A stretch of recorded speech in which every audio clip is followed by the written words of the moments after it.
Recording in progress. Right. So, yeah, it's really a privilege to be with you lot to share thinking around dialogue. I think we got this group together really around a conversation that Barry Wall and myself had around concerns over postmodern dialogue and the impact on business. And whilst we came at this from a totally different perspective, there were some really strong passions to communicate what we were concerned about, and hence we formed this group. So this group is the third series in the pub. It's the first one was around COVID-19 and the implications. Second one was around humanity, which Paul and I have been talking about, which was ended up talking a lot about spirituality that's been the basis of well-being and humanity. And then this is all around dialogue, and quite a few philosophers actually refer to dialogue as being the essence of our humanity. So it's something we have to be very, very careful of. So the importance of dialogue. So last week we talked about why dialogue matters in business, with a view to really provide an opportunity for people to reflect and challenge their thinking. Why does dialogue matter? And now we're getting into the sort of meat on the bone, which is to talk about specifically what type of dialogue is problematic. And the purpose of this is also for us to demonstrate ourselves productive dialogue as well, which requires us to take an interest in what each other's saying and, really add value and really come out of this conversation having learned something. Otherwise, you're going to ask the question, what the hell's the point in having dialogue? So that's a sort of brief introduction to what we're doing. The idea is we have a sort of 3 to 5 minutes input each. So I'll invite everybody to go around and just share that. I'll contribute something as well. Yeah, so, and slightly tongue in cheek, there's I think, if you look at the root cause of a lot of the challenges that are around, or the justifications around Putin invasion in Ukraine, which Frank, you said you were just involved with, or not literally, but in a business context, you can see the underlying dialogue driving Putin and justifying his actions. So it really is critical that we become aware of this stuff. So anyway, so the topic, cut into the chase, is around specifically what type of dialogue is problematic. So Nick, over to you, my man. Share us your thoughts on what you think is specifically problematic, please. Yeah, I think we've lost, as a nation, as the Western world, I think we've lost our communication skills. I really do believe we've got to a stage now where there's certain people, certain large sections of the population who don't want to hear someone else's view. And that's for many reasons. It's offensive, it upsets me, it makes me, it sounds like violence. We have all these cliches that people say now, where 30, 40 years ago, we had sayings such as, let's agree to disagree. No one ever says that anymore now. When we have a conversation against somebody where we disagree, they are now the enemy. And I want to beat you, and I want to humiliate you, and I want to prove you're wrong. Instead of saying, there may be something in your argument that I've never heard before. There may be something in your argument that might prove my argument wrong. And I might be willing to listen to you in case you can tell me something I don't already know. Those days seem to have gone. And it's now, I'm on the right side, but it's worse than that. It's now, I'm on the right side of history. You're on the side of the Nazis. And we go straight to the most evil regimes in the world of how we describe our opponents now, which then only backs us all into our own corners. And all we're doing then is we're not listening anymore to each other. We're just shouting over each other, trying to get our point heard. Not understood, because I don't even think we're trying to get the other person to understand what we mean anymore now. We just want to shout as loud as we can, because the louder we shout, the more claps we can hear behind us from our side. It's a bit like PM's question times. They never discuss proper questions. They never get into discussion. It's all about, having a great comeback to make your side behind you clap and roar and bang their order papers. And that's what we're doing in our social discussions now, in business, in our social lives. And it's dangerous. It doesn't bring us together. It just continually pushes us apart. And I think, and what's enhanced all this really is social media and the smartphone. If you think about it, 15, 20 years ago, you'd be in a pub with your mate, you'd be having a disagreement on who scored the FA Cup final in 1967. And you'd have an argument over it. No, it was him, it was them, no. Now, the second someone says something you disagree with, your phone comes out, you Google it, and with 2.5 seconds, you've got the name of the person who scored the goal. That's the end of the discussion. That's the end of the friendly debate. That's the end of the ribbing each other and having a laugh and a joke with each other, because now all that matters is the truth. And beyond that, all that matters is my truth. It's the way I interpret the world. And it's dangerous. Just very briefly, just a quick comment for me, just a quick question. Why do you think there is that shift in dialogue to I'm right, you're wrong, you're evil type escalation? What do you think is happening there?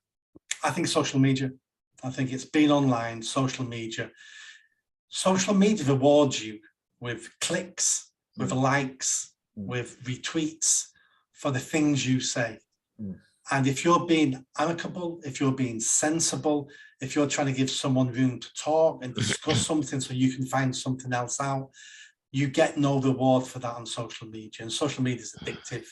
But when you're nasty back, when you're insulting, when you can criticize and you can make the other person feel and look foolish, you then get 74 likes in 1 second. That triggers something inside us that goes, oh, this is a game and I'm winning because look how many likes and retweets I've got. And we treat interpersonal connections, engagement now as a game to be won. Just like we do when we're playing computer games, because all this is online.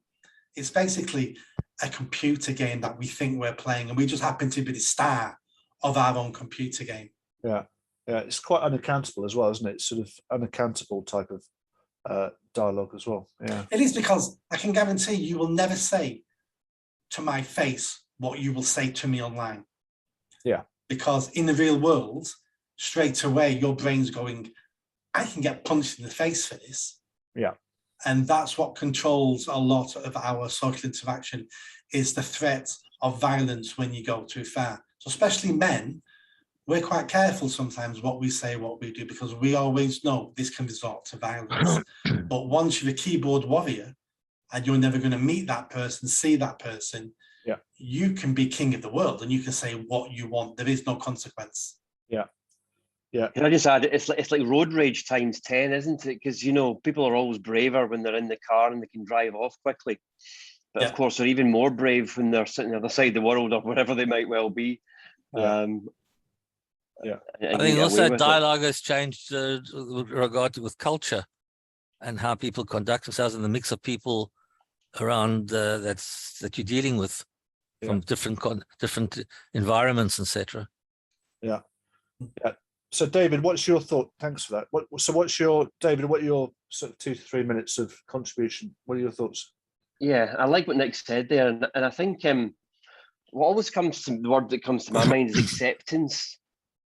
When I trained as a psychotherapist 10, 12 years ago, I remember sitting in the class and just learning about evolutionary psychology, what it all meant, and really the understanding of acceptance and how important that is of different opinions, if you like. But to answer the question more specifically, what type of dialogue can be problematic? Generalizations is always an issue, of course, as you're well aware of, Tom. I believe that a growth in awareness is really what's required, a real understanding of what's going on, why people are behaving the way that they are, and importantly, what we can do about it.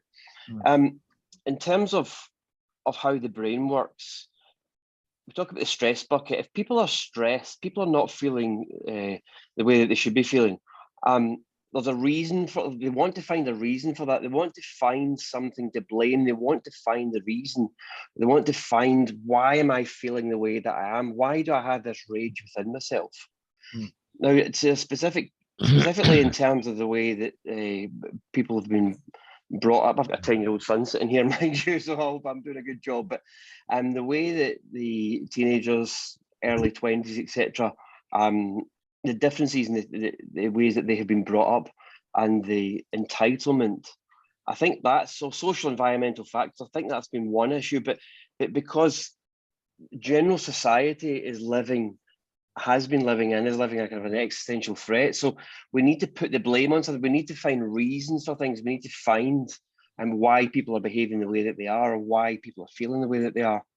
And due to the changes in society, and because of this kind of more existential threat, then I think it's this cauldron that's just brought these people together and are trying to find things and reasons to people to blame. Yeah, if you like. I do think it comes from fear, for sure. I think one of the symptoms that, David, if people are stressed and fearful, as you've just described, people are fundamentally not thinking, are they? They don't have time to think. It's just react. It's operating in that sort of overwhelmed type mode where things just binary and everything's an inconvenience apart from what I'm doing, and potential threat actually as well, I guess.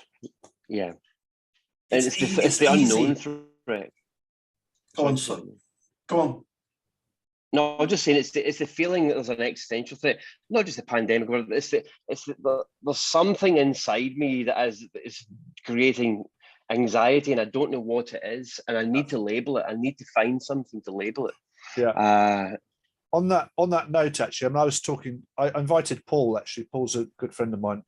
Someone he and I have been doing a series of talks, and we're both Christians. We rapidly came to the conclusion that spirituality actually is the start of well-being to a degree. In other words, what's the nature of what comes out of our mouths? How do we feel? Do we feel connected? Do we feel good when we wake up in the morning? What determines those factors? So, and I was speaking to a friend of mine last night, actually, and he was saying that, when he was talking about woke dialogue, he felt that it was a spiritual issue. And it's certainly not a rational issue, that's for sure. It's something that's sort of deep inside people. So, Paul, I don't want to put words in your mouth, but this is we're talking in broad terms here, and there's nothing really off the radar. So, what are your thoughts in terms of problematic dialogue and what might be causing it? Yeah, no, it's without a doubt a spiritual issue, and I can say that's 100% the case. And if you don't believe me, just look at what's been happening to Sam Harris. What's happened to him over the last couple of days? I don't particularly like Sam Harris, but I don't think he's a bad person, and I don't think he's a stupid man. And I think a lot of his stuff is very, very well thought out. I think he's come to some of the wrong conclusions, but I don't think he's a nefarious or malevolent individual. But he was on a podcast recently, and I maybe comment on one in 20 YouTube things will I comment on. I commented on this podcast 3 times because I couldn't believe what I saw. Sam Harris has Trump derangement syndrome, and he basically went insane on air, and it's all over the internet, it's all over Twitter, and it shows to me that when we talk about the woke mind virus, it really is a mind virus. There really is a spiritual element to it. I was watching a debate between a couple of theologians last night, and they were talking about the Antichrist and how it will manifest and what an Antichrist is. And one of them said something which really sort of brought everything into focus for me. He said, you've got 2 types of people in this world, people who worship truth and people who worship power. And as a Christian, I worship truth. Jesus Christ said, I'm the way, the truth, and the life. No one comes to the Father except through me.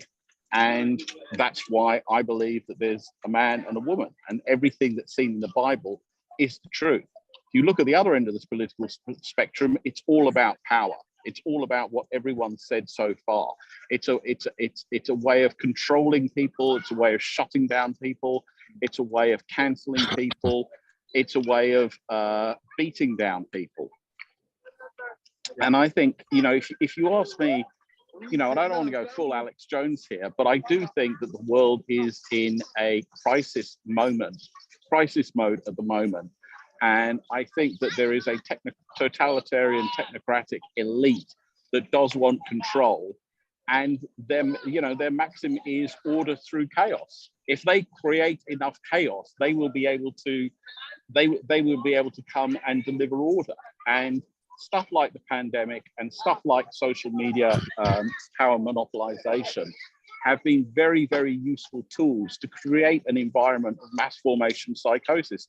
I've worked in advertising for 30 years. I've been one of Satan's foot soldiers. I know what propaganda is. I know what lies are. I know what fear is. I understand the mechanics of mass formation psychosis. And the idea of the woke and political correctness, which is actually a Russian term, it was in Russia, where you could say something that was the truth, but because it went against the party line, the political narrative, it was politically incorrect because it didn't agree with the politics. Now, somehow that got smuggled into the West, where we thought, you know, we bought the lie that political correctness was about being kind and not dismissing of minority groups' feelings. It's not that. It's not that at all. It's all part of a very, very much larger, very successful, nefarious strategy that is being played out in real time. And as another friend of mine once said, he said, you know, the war hasn't necessarily started, though I think it kind of has, but the uniforms have definitely been handed out. And, you know, I know who I'm dealing with if I see someone's pronouns in their bio. Thanks. Yeah, no, I think that's true.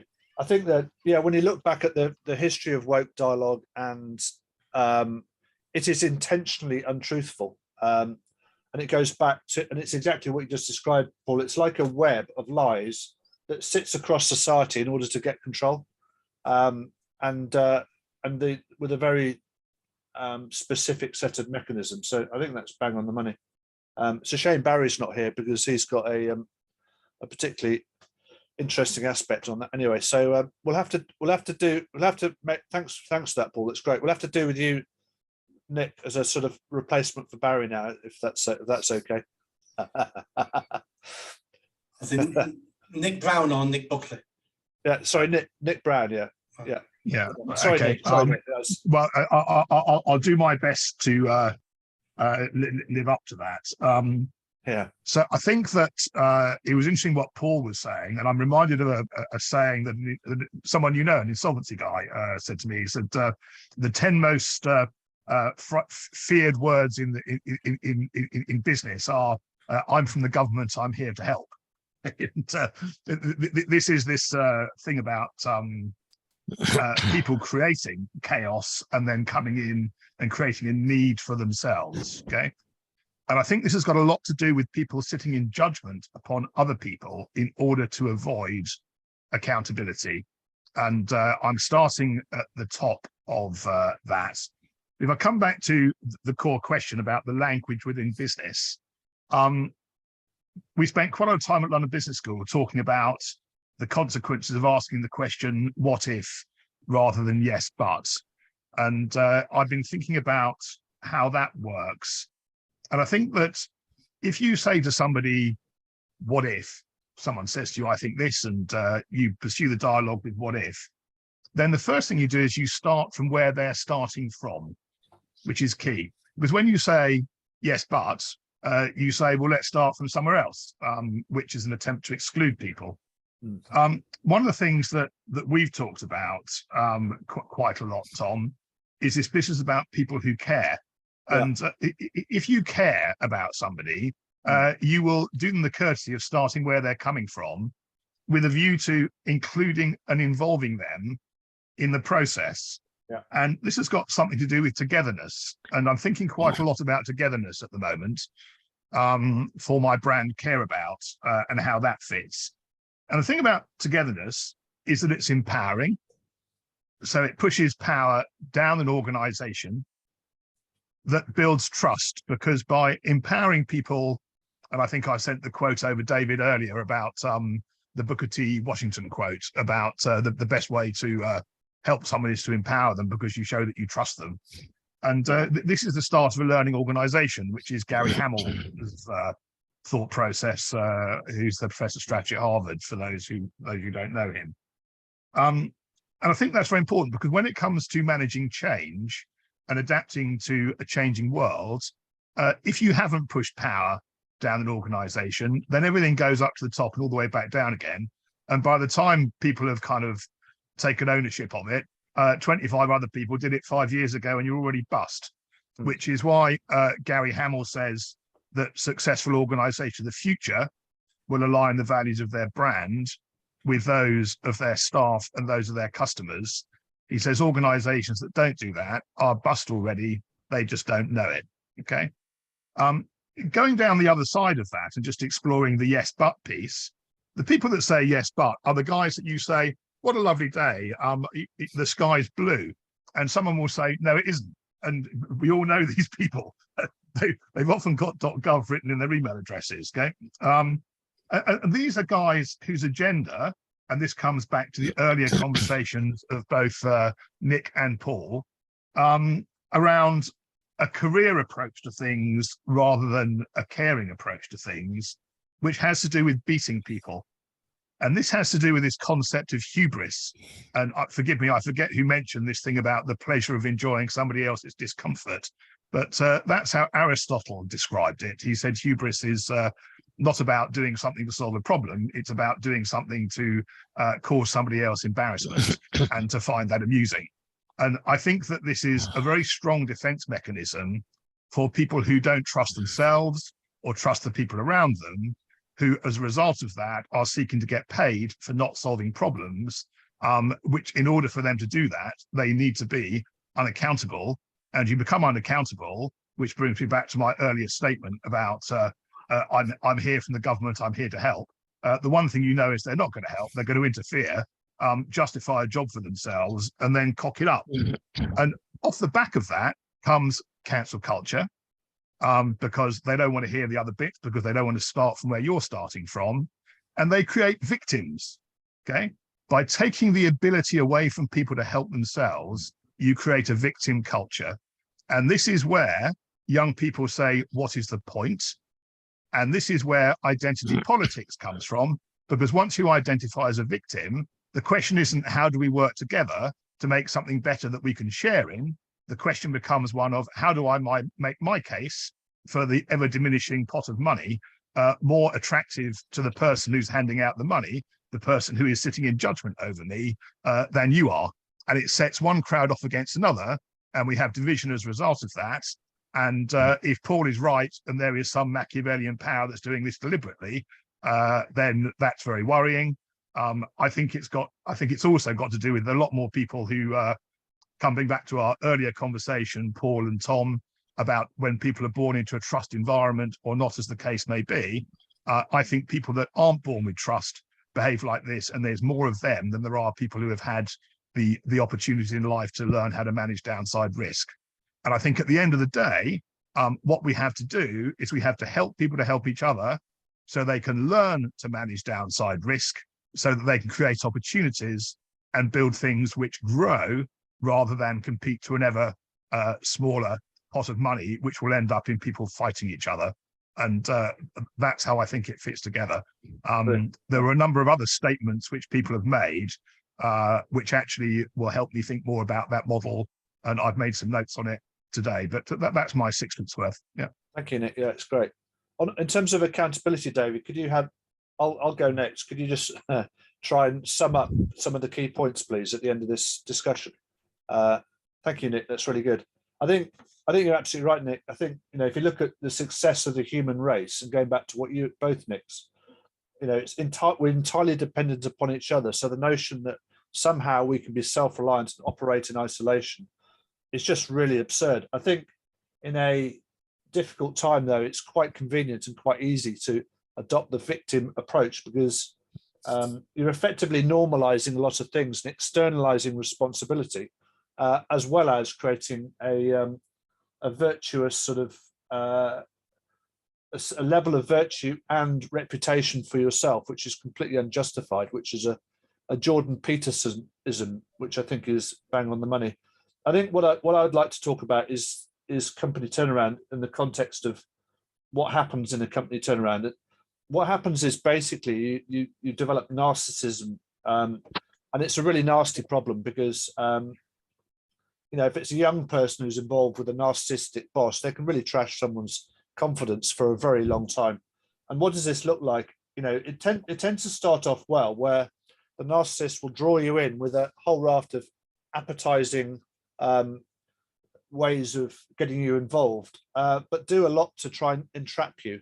And I've come across people who, in turnaround situations, have offered me shares and then asked me to sign finance agreements and immediately entrapment. They also have a very inflated view of themselves, and they very often underperform as well. So they talk a lot about their achievements, but consistently underperform. And when you challenge them, what happens is, they just can't cope with challenge. So what they'll do is they'll deflect and label, which is some of the mechanisms that people are talking about in terms of victimization. And these labels are actually false and lies very often. So you get caught in this conversation, and they'll use some clever language like, I'm really good at this, and da-da-da-da-da-da. They'll prefix things which have become very difficult to challenge, or, trust me, this will work out okay. These sorts of statements where if you speak against that, you're immediately into a situation where you're saying, I don't trust you. So they're very clever with their language. And I think David mentioned generalizations, negative generalizations, you'll get targeted with broad generalizations, you're negative or holding the organization back, or which you actually can't respond to because they're not specific enough. And, so you get caught in this never-ending loop of dialogue, which is very, very difficult to cope with. And then when you challenge, there's anger as well. So things go off the radar. And I've also come across situations when you challenge people when they're, because the bottom line is with woke dialogue is that people are believing their own lies. So when you challenge someone's lie, they get very upset because they know it's their whole sense of well-being. It's their whole purpose, because there's a weird sense of purpose behind all this stuff. So what this ends up with is nothing concluded, endless discussions. And the other crafty thing they do is also to not to create any formal agreements, because what that does is it creates a fog whereby they can manipulate people in a sort of sense of confusion. The other thing they'll do is, if that isn't enough, they'll trash your own achievements. So they'll take away responsibility from you if you make mistakes. And there's a whole raft of tools and techniques. And very often, this is the sort of leadership you walk into in a company turnaround. The real problem is that no one's thinking in the organization. And Nick used the word care. No one's caring. And how do you turn that around? The way you turn that around is to figure out what's got to be done at a top level, and then do something completely unique to give people the opportunity to do it, and select them, quite carefully in terms of who can do what, and then figure out a way of communicating together to get this right. And if you get that right, you can get some immediate results. And the other side of actually the critical thing with this is also letting people do things in their own way, because that's the only way we learn. The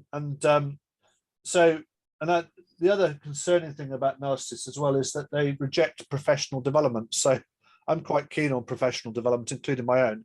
And if you mention that to a narcissistic CEO, you get some feedback that's not what I want to hear type thing. It's like, it's just not what they want to hear, that sort of statement. So there is a place for people like this. I mean, it's very easy. Have to be careful we're not disassociating ourselves from responsibility, our own responsibilities, because there are traits in all of us which are a bit dodgy.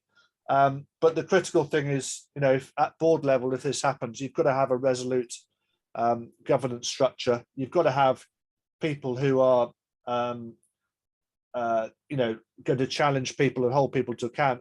Otherwise, what happens is it's very tempting, and I've come across this where I've been sat on a board with 30% of the shares, and the other shareholder, because they haven't got the sort of backbone that I have, or the northeastern non-bullshit attitude, they've actually offered to give the narcissist their shares so they can outvote everybody. So you find that sort of thing very, very difficult to go against.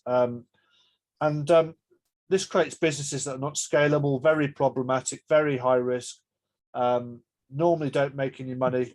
And so the good news is it's great to turn that around. But there's some of the more extreme elements of behavior. And I was speaking to someone in the public sector, senior manager in public sector, who actually just been through that type of process, and the outcome, which will come on to next week, this guy was tragically trashed, and he's a big grown-up chap, and he'd just been beaten down, and it was definitely a .gov environment, Nick, that he was involved in. So yeah, that's my contribution to this problematic dialogue. Mary, yeah. Can I just add something to, you reminded me of what I think is a really important point of what you just said and what I was saying earlier. This business with the health service being good at curing problems but not very good at preventing them. Yeah. And if you look at, that is part of this, if you are in a situation where you have victims, it's easy for you to come in and judge. Whereas had you prevented the problems in the first place, then you wouldn't have that power.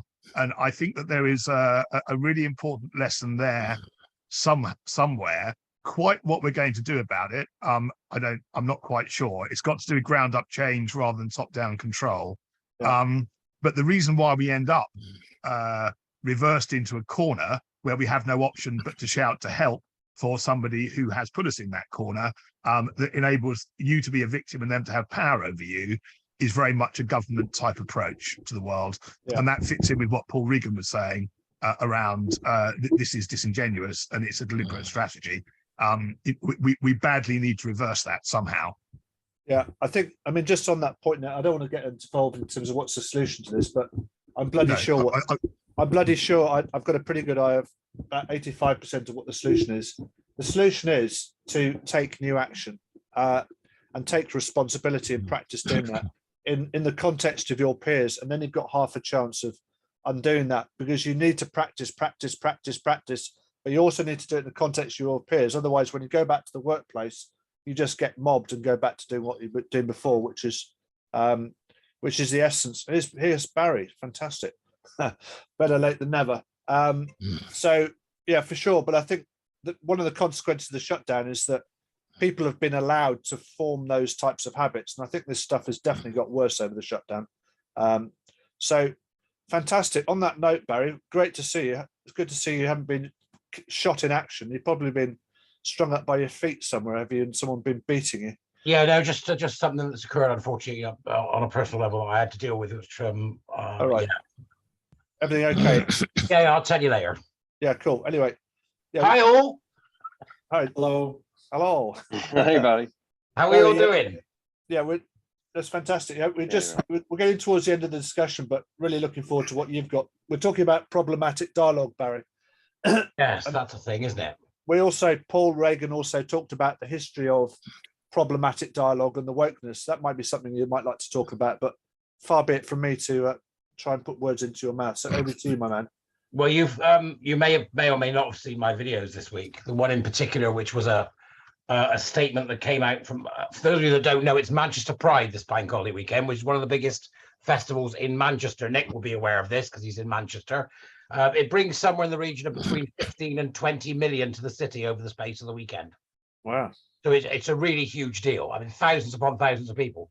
And in line with what you were saying about the language that's problematic, I don't use the word problematic because that's part of their language, right? But the language that is difficult is that it obfuscates reality.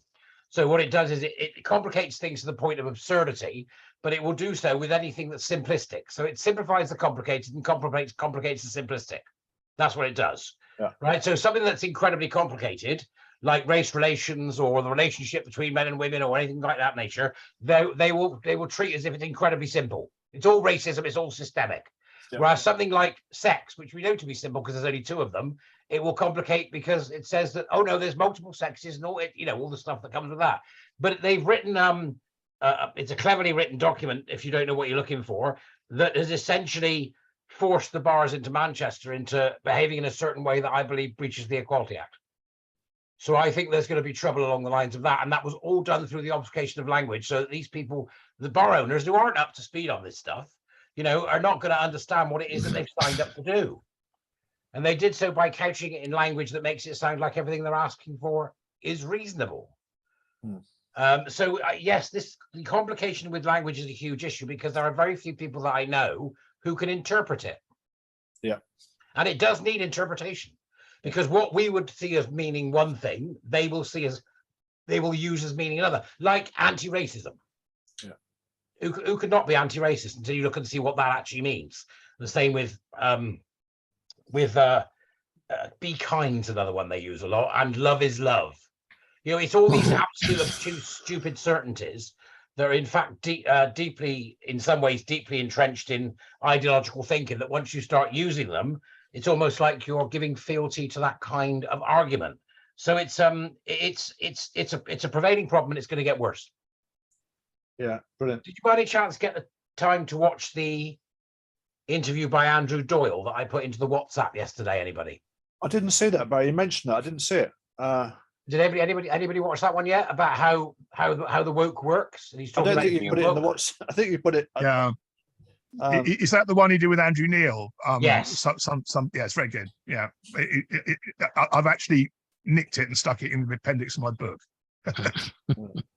Yeah, I mean, I think. Could you reshare, please? Do you mind resharing? Because I didn't see that either. Yeah, no, I'll find it and I'll stick it in the WhatsApp group. So that we've got it in the complexity of what you described, Barry, you're absolutely right, because all of these subjects, race, sex, sexuality, all that stuff, is really, really emotional, you know, and it's all around identities, about as emotional as you can get. And so these are the crux that they play on, aren't they? It's like an infestation. I mean, that you use the word infestation. Gadsad uses the word parasitic, and I would say that it's not about emotional; it's about emotionalism. Yeah, it's designed to enable people to empty their emotional bowels and look virtuous about it. Yeah. But you're absolutely right. It's very important to understand and analyze it, because it's not. You know, there's, if you take anti-racism, David, the David McLean, you know, from a winning thinker perspective, that is an utterly disastrous statement because it's a double negative, and it's just. And Black Lives Matter is another awful generalization, which is exclusive, and it creates a blind spot. These are very powerful statements, which are. They do need to be understood, and I think the other thing you do, Barry, is you also identify some of the mechanism around queer theory and such like, which is just creates this. It holds people in this absurdity, and it's actually quite. But if you have a look at my Facebook feed, it's genuinely absolutely bizarre, but it's intentional. And I posted something really stupid yesterday, and it was a picture of someone who looked a bit like Rishi Sunak. But actually, I thought if I said this is Rishi Sunak and it's sort of bodybuilding, I thought I'd get accused of being racist and something else. So I turned it right round and made it really absurd. And I said that's Liz Truss, trying to copy, because it was so absurd and no one complained about it. But for sure, if there was an element of normality to it, I'd have got an absolute hammering, because what I noticed was when you get into that really weird space, it's totally untouchable. It's so absurd. It's just uniquely. Well, it's untouchable unless you know the lingo. Yeah, absolutely. Right. So it's my mate said to me the other day, he likens it to Matrix to the Matrix and Neo. Once Neo could see the Matrix couldn't do anything. So he likens it to that kind of idea, that what you're entering is this sort of mesh of ideas that if you understand the ideas and you can pull yourself above it, then you can tear it apart. So I've been causing serious trouble in my community over the last 2 weeks. And the bars think I've gone completely mad. All the business owners think I've gone mad because I've been criticizing Pride so heavily. But there was an accusation of racism against 2 of the bars that came out this week as well. Now, I've done a piece on this. Again, I don't know whether, Nick, maybe you've seen it already. I've seen it, yeah. You've seen it, right? And it's utter nonsense coming from a couple of idiots that happen to be involved with somebody who works with Pride. Yeah. So they're creating their own problem and selling their own solution, because Manchester Pride is now the same as Stonewall. They're selling this all allies program, which companies are falling for this nonsense like nobody's business, whether it be that, the race charter, or Athena Swan, or this badge or that badge. And the whole lot needs to be dropped. A whole lot needs to be dropped. I'm off to see a bathroom company in Yorkshire this week to do some work with them on organizational development, and I'm looking forward to seeing some engineers who don't talk this cobblers. Yeah. Who will actually say something worth hearing and be straightforward about it. Absolutely. So Barry, I love this idea of people creating their own problems and then selling their own solutions. I think that's exactly what they're about. I like the idea about obfuscation of language, and I completely take on board what you're saying about making simple things complicated and the reverse. I'm reminded of George Orwell and his thought about truth speak, and he was saying that the world has moved on from conservatives against Labour in the haves against the have-nots into authoritarianism or libertarianism against authoritarianism, in other words, freedom of speech against people that want to control. My thought processes at the moment are going towards, this is developing into togetherness versus entitlement. Now that's interesting, because I pull it out of that domain altogether and I call it parent versus adult. Parent versus adult. Adults. Now yeah. David might get that. It's a sort of veiled reference to transaction analysis. Right. So the idea is that what we've got is a bizarre, perverse, toxic parent. Yeah. Right. And that's everywhere now because of the therapeutisation of our society, which has been going on for 30 years. So we've got a bizarre, toxic parent that's everywhere. And the problem is we haven't got many people that are adult enough to stand up and say, well, you need to buzz off. Yeah. So Barry, I would agree with that because I think it starts off with a toddler mindset. Yeah. And I have actually had a bit of a think about this. Oh, this is good. That's how I think it kind of goes through. But it's not for now, but another time perhaps. But I mean, it's interesting because I've now got a situation in a number of organizations that I've been engaging with where they've got the spider, the big spiders come out of the center of the web. Right, because there's nobody else that can deal with me. Yeah. So I'm gradually getting to the heart of who's the problem, and then all I have to do is get in the right meeting at the right time, and I'll take them down. Yeah. Yeah. Right now, this sounds ridiculous, but bear in mind, I'm not talking about business here. I'm talking about educational establishments and charities. So they have a different idea of what's going on. Businesses will twig this and then go back to making money. We hope. Well, no, I don't think it's that straightforward either, Barry. Once the CEOs get their courage back. Well, I don't know about that, but that's the theory. But in reality, my simple psychological analysis of that, they get themselves in a mess, right? And the more you get yourself in a mess, the more you create generalizations to normalize it, and they actually fulfill exactly the same weird world, although it's a different world, but similar dialogue, Barry.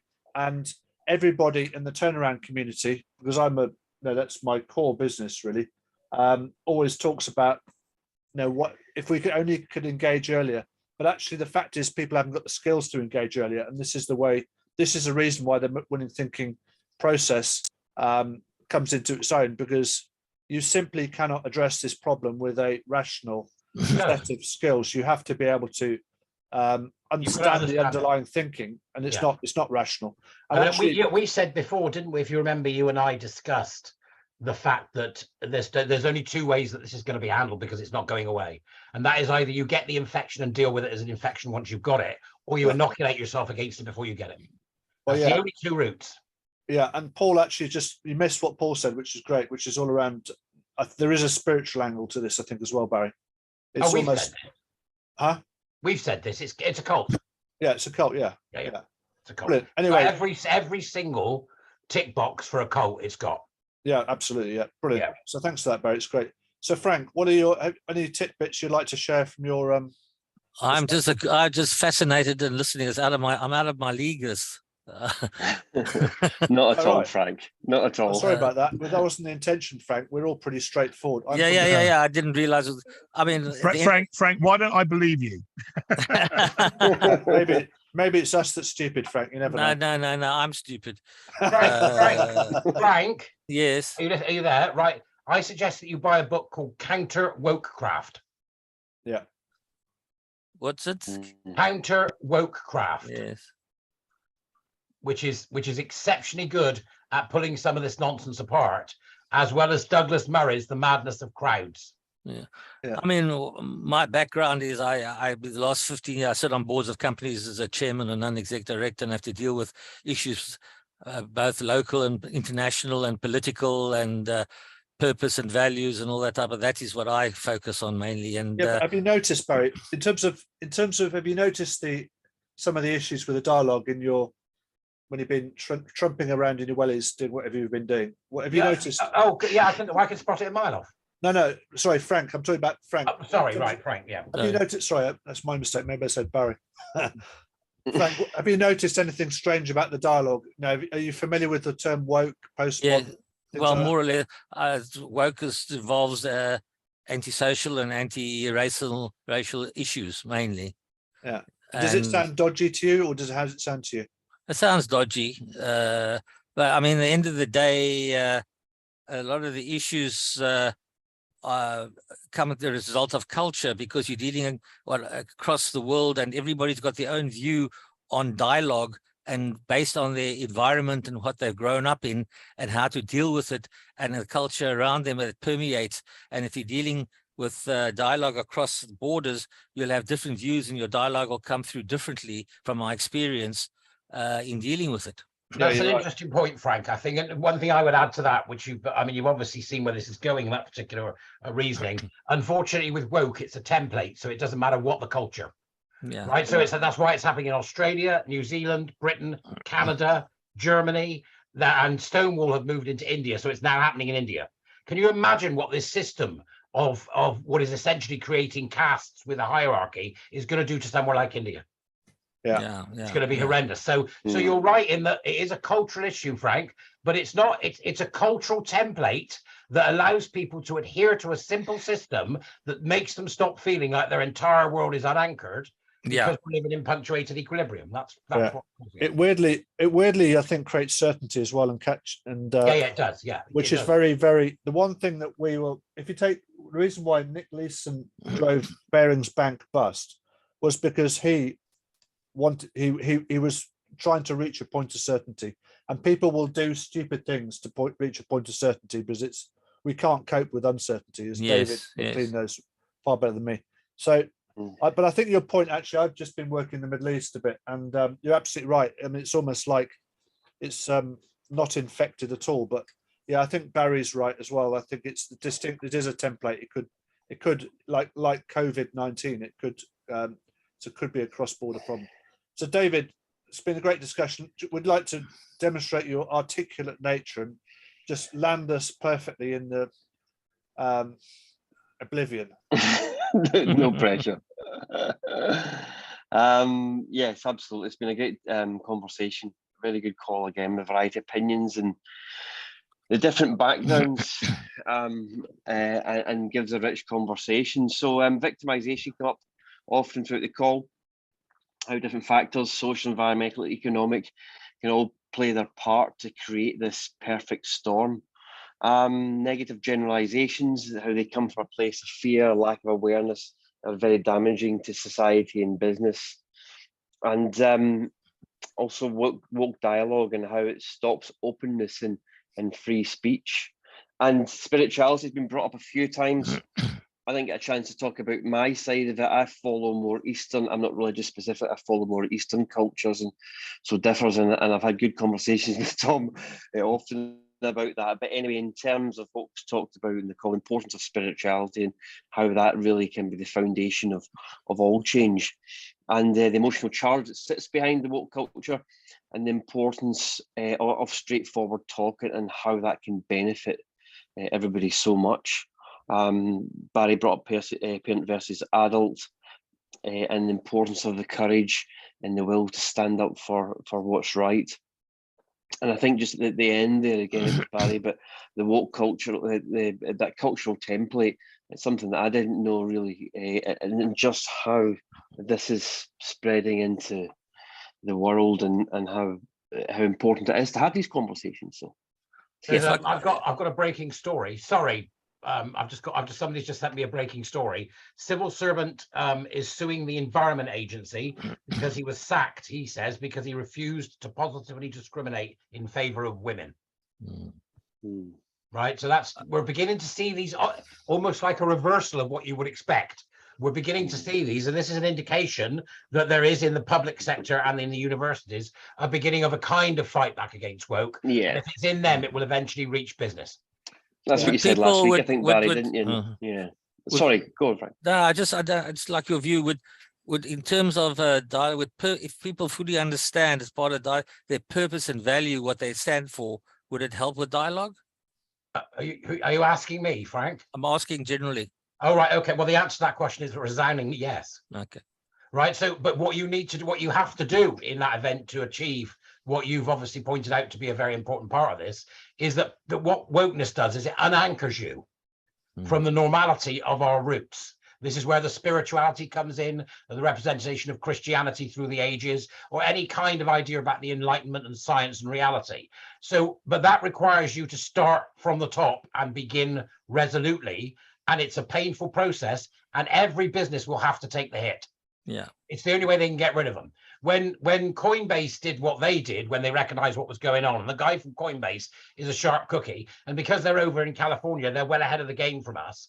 He wrote a memo, a very famous memo now, saying, if you want to do this nonsense, you're not doing it here, I'll pay you a year's salary to go away. And he lost 5% of his staff out of the 3,000. But he estimates it cost him millions. Yeah. It saved him millions in nonsense that they would have produced.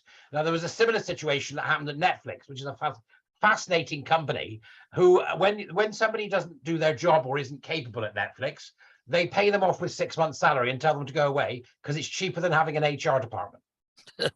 Yeah. I think that's genius. Yeah. No, absolutely. I just want to challenge each one of us, go around, just share from this conversation, what's one new thing that we've learned as a consequence of this discussion? So who wants to go first? I don't particularly want to, some people may need a bit more time. Nick Brown, what have you learned from this conversation that you didn't know before you started? You're on mute, Nick. Just put yourself on mute, I think. Yeah, I think, sorry, you must have unmuted me. There was, I think that the cross section of views is what is interesting, and the subject around this is around dialogue. And I think that one of the questions is, and David McLean referred to it, is where do people start from? So one of the things that I'm struggling with in my book, and as you know, I've been playing around with this for a long time. Quite a lot of it is really me helping to think things through. Is this business of how do you write something that empowers people, that enables people wherever they start from to start in the right place? And this comes back to this what if rather than yes but thing. It's got to do with togetherness and including, and it's got to do with learning organizations where wherever someone starts from, they have a piece and a place where they fit and belong within the team. And it's been very interesting to hear everybody's perspective on these things. And whilst I'm on, can I just say to David McLean, I'm chairman of the British Army Benevolent Fund for Hertfordshire, and we're doing quite a lot of stuff with veterans locally in terms of engagement and giving them things to do. And I'd like to have a conversation with you about that. So if that's okay, maybe we could take that offline. I'll drop you an email and we'll set up a little meeting if that's all right, Tom. Absolutely, that'd be great. Cool, Thanks. Yeah, good. Yeah. I think, Nick, the large part of that, what you just said, how the hell do you start? You start from where you are, and you start with productive dialogue. Because I do think that productive dialogue steers the ship in the right direction. This was Arthur Ashe's thing, wasn't it? Start where you are, use what you've got, do what you can. But that's easily said. It's not so easily put into practice. Well, that's my point. Well, we don't. I'm pretty confident, actually. Anyway, we've got part of that solution. Yeah, great, thank you, Nick Buckley. What about you? What have you learned from this conversation, please? I think for me, it's how we've got so many people at different parts of this journey, all wanting to do something, but because this is perceived as a complicated topic. Not everyone is sure what they can do and what should be done. Yeah. And there's some work around that needs to be done generally in the country. Yeah. I know that Bavi's working on it, I'm working on it. But we need to upskill more people and get them to understand what's happening, as opposed to just talking about what's happening. But the pub here is a good start for that. Thank you. Yeah, that's great. That's brilliant. David McLean, what have you learned that's new from this, please? For me, most of what Barry says is actually, I learned something new. It's great. But that cultural template, it's so obvious actually, but I just thought, it just hit me there. I thought, God, that's absolutely right. But I do take, there is hope actually, and that things will change. So I learned that, and just very, very quickly, Nick Brown as well. I'm happy to do that, but how to start where you are. I've studied that for the last 6 years through psychology, ancient wisdom, theology. So maybe we can talk about that as well on our call. Yeah, but yeah, thank you. I really appreciate everybody doing the call. What about you, Barry? What have you taken away from this? What's your? I think I should put together a 2-hour training program and charge you all to go on it. Yeah. Right, which gives you the basics of what you need to understand about where we are culturally. Frank mentioned culture earlier on, and in the business realm, for years we played with business, politics, particularly as Frank said, you're working internationally. But generally, we've stayed in those 2 columns. It's business and politics. How do we get the 2 to work together so that business thrives? Well, you've got to add the 3rd column, which is culture, and most people don't even think about that. They don't even think about it. Right. No, and the problem is that it's like you say, we have constructive dialogue. How do you have constructive dialogue when there's a hydra in the boardroom? Yeah, brilliant. So, you've got a problem with trying to get your point across where you can, where somebody who is blatantly bad for the business has to be dealt with before you can move forward. Those people tend to be the people I use to turn the business around, Barry. The people who suffer, I think, are the people what concerns me most is the wrong people who are suffering at the moment. And it's HR that's the most infected of all the regions. I mean, they are. It's completely infected across the board. Yeah, completely. Thanks. That's great. Paul, what about you? What are your thoughts? What have you learned or taken away from this discussion, please?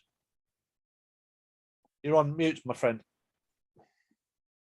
Oh, that's Paul. I like the idea of the parent and the child, though. If you twist it around the other way, the parent could be the Oedipal mother, because that's very much the personification that I see of the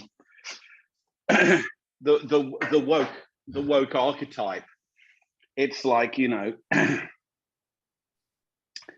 kind of like an amplified form of codependency. It's like pro-dependency. And it's like another one, just to quote another one of my favorite pastors, Doug Wilson, he always says Christ or chaos. I think what would solve this is a massive infusion of truth. And for me, the figurehead of all truth is Jesus Christ. Yeah. Paul makes a really interesting point, and I've something to add to that, Paul, which might give you something to have a mull over, if I may. When these queer performative people go into libraries and schools, right? They teach kids that the big bad wolf is the good guy and grandmother is the bad guy. Yeah, it's like that line in, I think it's Steel Oceans, when evil will be called good and good will be called evil. That's right. Yeah. That's pure queer theory. I think there's 2 things I've learned from this. One is it's about caring. I think it is about people either value the truth, beauty, or what's good, Paul, or they don't, frankly. And it's quite tempting if you don't, and you're in a different spiritual place, to look after yourself. And woke is a great strategy to look after yourself, which is the antithesis of togetherness. And I think the other thing that's occurred to me from this call is that we talk about things in the third party. Actually, I think we need to get more together as well, because we're talking far too fragmented. Because we are definitely, we've got huge horsepower between us, and I'm running, specifically, David and I are working together on this ambitious project to create the skills to turn around the UK with the great and the good in business, which is very exciting. It's a great time to be bold as well. So I'm very confident about that. But the challenge for us all, I think, is to get togetherness between ourselves, because otherwise we're going to crash and burn ourselves. Well, I think that's really, really important, and it really echoes what Paul said when he said to him, the idea of truth is Jesus Christ. And we're going to have people who are people of faith and people who aren't. And I would be interested to know whether Paul agrees with me that the basis of really the idea of truth and Jesus Christ is education. He was a teacher. And I think that if we're going to put together a narrative with the widest possible interest, the focus may be an educational one. And I've said this before, Tom, focus may be an educational one. Yeah. I think as well, though, we can just engage in dialogue between ourselves with our clients early on in an informal way to open up the options from the word go. And we've got a big enough network between us to make things happen. So let's take those opportunities. Let's be bold, I guess. But that's a great conversation, guys. Okay. Thanks for that. Until next week. Next week, we're going to talk about the experience and impact of awful dialogue. And I think there's nobody on this call that hasn't experienced that for sure. So look forward to that. Thanks for your contribution, guys. Great to see you. Nick, do you want to hang around a minute, and Tom, and turn the recording off, but when everybody's gone? Yeah, sure. I'll switch the recording off now.